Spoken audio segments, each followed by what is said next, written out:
Yeah, and if there's one message that I can just leave the live stream with is that um, Joanne talked about it in her segment where she met an individual who was afraid that his vote wouldn't count and that discouraged him from voting to begin with.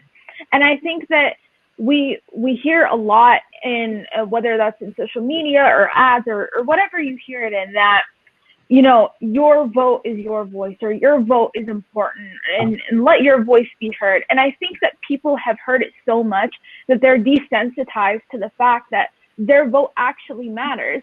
But I think what we're trying to highlight and emphasize is that if your vote did not matter, there wouldn't be these systemic efforts in place in order to discourage you and marginalize you from voting. It is because your vote is so important. It is because your vote is so pivotal that these institutions, these systemic practices to hinder and oppress certain groups from voting, that is why they are in place. Exactly. And so I think that that is also the main point of our live stream for today's segment, the educational segment, to tell our listeners, to tell community members, to tell state residents that it is important to vote and that your vote truly does matter, whether you can see that one vote from 320 million in the country is pivotal or not. In hindsight, it truly is pivotal.